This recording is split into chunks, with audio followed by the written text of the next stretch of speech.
আসসালামু আলাইকুম। দেখেন এই যে লজিকটা, এই লজিকটার মধ্যে থেকে মাইক্রোফোনের কথা যায় না।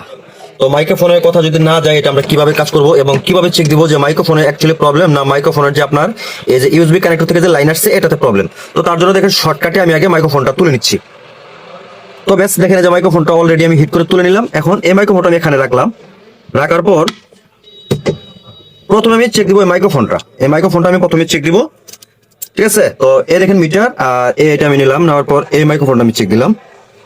তো দেখেন এখানে ভিপ মোড, তো মাইক্রোফোনে কোনো ভিপ নাই, কোনো মাপও কিন্তু নাই, এখানে কোনো রিডিং পার্সেন্ট নাই, মানে মাইক্রোফোনটা নষ্ট। এক নাম্বার। দুই নাম্বার হচ্ছে এটা যে আপনার এই লাইনটা যে ঠিক আছে কিনা, কানেক্টর থেকে আসতেছে কিনা, তা আমি কিভাবে চেক দেবো?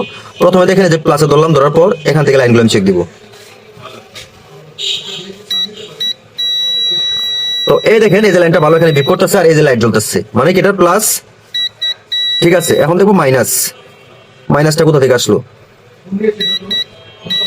দেখেন এটার যে মাইনাস, মাইনাসটাও কিন্তু এখানে ভিপ করতেছে। দেখতে পাচ্ছেন মাইনাসটাও ভিপ করতেছে, কিন্তু এই যে মাইক্রোফোনটা কোনো ভিপ নাই, কোনো পার্সেন্টেজ এখানে নাই। এর মানে শর্টকাট বোঝা গেল যে এটার মধ্যে এই মাইক্রোফোনটাই নষ্ট, এই মাইক্রোফোনটাই নষ্ট। ঠিক আছে, তো এইভাবে আপনারা চাইলে শর্টকাটে মাপ দিয়ে যে কোনো প্রবলেমের কিন্তু ফাইন্ড আউট করতে পারবেন, সমস্যার সমাধান করতে পারবেন। ভিডিওটা ভালো লাগে লাইক কমেন্ট শেয়ার করে পাশে থাকবেন।